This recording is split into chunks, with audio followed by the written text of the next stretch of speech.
इस खूबसूरत सी रानी के राज्य में जब भी कोई जवान लड़का आता था तो वो उसे शादी के लिए इस खूबसूरत सी रानी के राज्य में जब भी कोई जवान लड़का आता था तो वो उसे शादी के लिए मनाने लग जाती थी। रानी लड़कों को कई तरह के लालच देती थी, लेकिन फिर भी कोई भी लड़का उससे शादी नहीं करना चाहता था। क्या थी इस रानी की सच्चाई जो इतनी खूबसूरत होने के बाद भी अपने बदन की गर्मी शांत करने के लिए तड़प रही थी? पूरी कहानी जानने के लिए वीडियो को आखिर तक जरूर देखें। कहानी की शुरुआत कुछ समुद्री व्यापारियों से शुरू होती है जो अभी अभी एक नए राज्य में आए थे। इन व्यापारियों का सरदार एक जवान लड़का था और उसके साथ उसकी बहन भी यहाँ आई थी। नए राज्य में आते ही सरदार को कोई पुकार सुनती है, जिसके बाद वो पुकार की तरफ जाने लगता है। सरदार को कहीं जाते देख उसकी बहन अपना पालतू बाज उसके पीछे लगा देती है ताकि जरूरत पड़ने पर बाज सरदार की मदद कर सके। सरदार नेक दिल लड़का था, इसलिए वो सभी की मदद करता था। उसके कानों में किसी लेडी की पुकार पड़ रही थी जो उसे मदद के लिए पुकार रही थी। जल्दी ही सरदार एक बुढ़िया के पास पहुंच जाता है। बुढ़िया उसे समुद्र में डूबती हुई लड़की दिखाकर कहती है कि जल्दी से मेरी बेटी को बचा लो। बुढ़िया की बात सुनते ही सरदार पानी में कूदता है। वैसे ये बुढ़िया कोई जादूगरनी थी जो अपना काम खत्म करते ही गायब हो जाती है और पालतू बाज ने उसे गायब होते हुए देख लिया था। उधर सरदार भी लड़की के पास पहुंच गया था।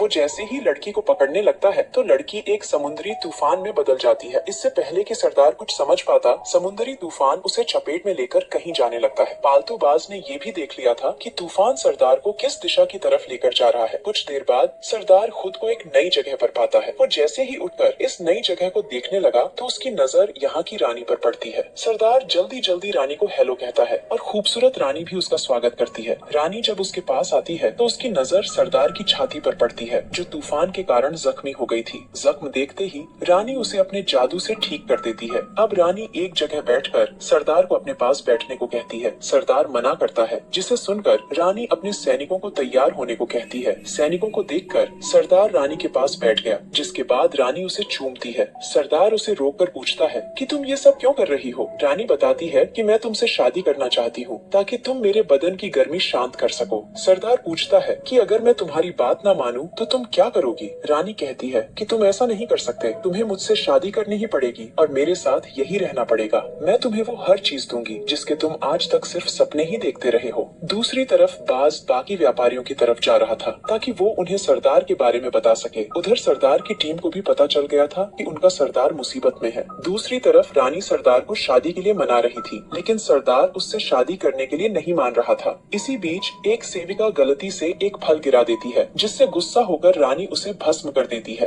रानी का गुस्सा देखकर सरदार जैसे ही भागने लगा तो सैनिक उसे रोक लेते हैं। सरदार जल्दी जल्दी पास खड़ी सेविका से थाली छीनता है और उसे सैनिकों पर मारता है। देखते ही देखते सरदार सैनिकों के साथ लड़ने लगा। रानी चुपचाप खड़ी सब देख रही थी। सरदार में बला की फुर्ती थी। उसने देखते ही देखते सभी सैनिकों को इतना मारा कि वो साले सभी बेहोश हो जाते हैं। सैनिकों को बेहोश करने के बाद सरदार फिर से फुर्ती दिखाता है और सीधा खिड़की तक पहुंच जाता है। वो अब खिड़की से कूदकर भागने वाला था, लेकिन रानी फिर से जादू करती है और इस बार खिड़की पर लगी मालाएं सरदार को जकड़ लेती हैं। ये सब देखकर सरदार हैरान हो गया, जबकि रानी उससे कहती है कि अब तुम्हें भागने की सजा मिलेगी। दूसरी तरफ सरदार की टीम उसी दिशा की तरफ बढ़ रही थी जिस तरफ उन्हें बाज लेकर जा रहा था। सरदार की बहन अपने भाई से बेहद प्यार करती थी, इसलिए उसे उसकी फिक्र हो रही थी। उधर सरदार को भागने की सजा मिल गई थी। रानी उसके पास आकर उससे फिर से शादी के लिए पूछती है। सरदार इस बार भी शादी के लिए नहीं मानता। उसकी ना सुनकर रानी उससे कहती है कि तुम अभी मेरे बारे में जानते नहीं, मेरे कारनामे देखकर तुम्हारी रूह कांप जाएगी और फिर तुम खुद ही शादी के लिए मान जाओगे। इतना कहकर वो सरदार को एक कैद खाने में लाती है। रानी का कैद खाना देखकर सरदार हैरान हो गया। रानी के कैद खाने में कई अजीब से इंसान थे। रानी सरदार को बताती है कि ये लोग भी कभी तुम्हारी तरह जवान थे। ये लोग जब मेरे राज्य में आए थे तो मैं अपने जादू से इन्हें यहाँ ले आई थी। जिस तरह तुम्हें यहाँ लाया गया था, मैंने इन्हें भी शादी के लिए मनाया था, लेकिन जब इन्होंने मेरी बात नहीं मानी तो मैंने इन्हें आधे इंसान और आधे जानवर में बदल दिया। इसके बाद वो सरदार को एक खूंखार बंदे के पास लाती है। इसे भी रानी ने बदल दिया था।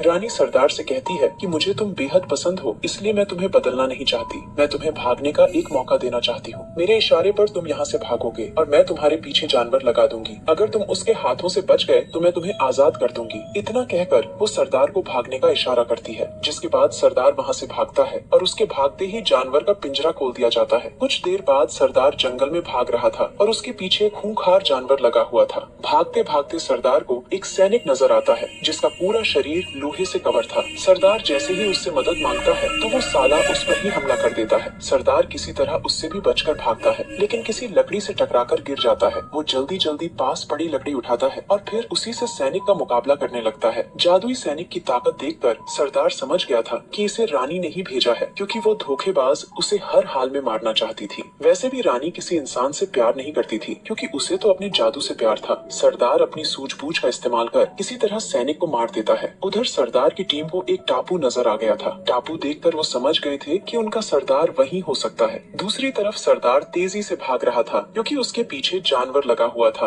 भागते भागते सरदार को एक मोटी सी जड़ दिखती है, जिसकी मदद से वो एक पेड़ पर चढ़ जाता है। जानवर को अब सरदार नजर नहीं आ रहा था। वो उसे काफी ढूंढता है, लेकिन जब उसे सरदार नजर नहीं आता तो वो दूसरी तरफ चला जाता है। जानवर के जाते ही जैसे ही सरदार नीचे उतरता है तो जानवर उसके पास आ जाता है। सरदार जल्दी जल्दी फिर से पेड़ पर चढ़ता है, जिसे देखकर जानवर पास वाले मोटे पेड़ पर चढ़ने लगता है। जानवर मोटे पेड़ पर तो चढ़ सकता था, लेकिन सरदार जिस पेड़ पर था वो थोड़ा सा पतला था। जानवर कूदकर सरदार को पकड़ना चाहता था। सरदार उसकी योजना समझ गया था, इसलिए वो जड़ों की मदद से काफी दूर भाग जाता है। उधर रानी अपने जादुई बर्तन में सरदार की सारी हरकतें देख रही थी। दूसरी तरफ सरदार की टीम भी टापू पर पहुंच गई थी, लेकिन रानी की सेना जल्दी ही उन्हें पकड़ लेती है। उधर सरदार ने एक जाल तैयार कर लिया था ताकि उसमें जानवर को फंसाया जा सके। जाल तैयार करने के बाद वो जोर से चिल्लाता है, जिसके बाद जानवर उसकी तरफ आने लगता है। सरदार छुपकर उसका इंतजार कर रहा था। जल्दी ही जानवर उसके पास आ जाता है। वो जैसे ही सरदार को पकड़ने के लिए दौड़ता है तो एक बड़े से गड्ढे में गिर जाता है। सरदार को जब ये गड्ढा नजर आया था तभी उसने योजना बनाकर उसे कवर कर दिया था। सरदार अब जानवर को मारना चाहता था, लेकिन जब वो उसकी आंखों में मासूमियत देखता है तो वो अपना फैसला बदल लेता है। इसी बीच जानवर उसकी टांग खींचता है और इस खींचातानी में पत्थर उसकी टांग पर गिर जाता है। जानवर ने भले ही सरदार को नीचे गिरा लिया था, लेकिन अपनी हरकत से वो खुद भी जख्मी हो गया था। सरदार को उस पर रहम आ जाता है, इसलिए वो जल्दी जल्दी उसकी टांग पर से पत्थर हटा देता है। सरदार ने जानवर की मदद की थी, जिसे देखकर जानवर भी हैरान था। इसी बीच सरदार उसकी टांग पर 2 लकड़ियां बांधकर कहता है कि तुम्हारी टांग टूटी नहीं है, इसलिए तुम्हें डरने की जरूरत नहीं। इतना कहकर वो उसे उठाता है ताकि दोनों मिलकर बाहर निकल सके। सरदार ने जानवर पर भरोसा किया था, जिस कारण वो इंसान बनने लगा था। वो सरदार से उसके बारे में पूछता है और सरदार उसे अपना नाम सिंधवाद बताता है। सिंधवाद का नाम सुनते ही जानवर हाथ नीचे करता है और सिंधवाद कूदकर बाहर चला जाता है। उधर रानी के जादुई बर्तन में दिखना बंद हो गया था। उसका जादू कम होने लगा था, क्योंकि उसका बनाया जानवर ठीक हो गया था। इसी बीच उसके सामने सिंधवाद की टीम लाई जाती है। सिंधवाद की बहन खुद को आजाद कर रानी को पकड़ने की कोशिश करती है, लेकिन सफल नहीं हो पाती। रानी अब अपने जादू से सिंधवाद की टीम को परेशान करने लगी थी और इसी बीच सिंधवाद आकर रानी को रोकता है। सिंधवाद के साथ जानवर भी था, जो अब बिल्कुल ठीक हो चुका था। जानवर को ठीक देखकर रानी समझ गई कि उसका जादू जल्दी ही खत्म हो जाएगा और फिर सभी ठीक होकर उसे मार डालेंगे। वैसे भी रानी चुड़ैल थी, जो इंसानों से कम और अपने जादू से ज्यादा प्यार करती थी। रानी अपनी जान बचाने के लिए गायब हो जाती है। कहानी के आखिर में सिंधवाद अपने जहाज पर था और वो अब नए राज्य की तरफ जा रहा था। सिंधवाद को उम्मीद थी कि उसका सफर साधारण रहेगा, लेकिन ये तो हम सभी को पता है कि सिंधवाद का कोई भी सफर साधारण नहीं रहता।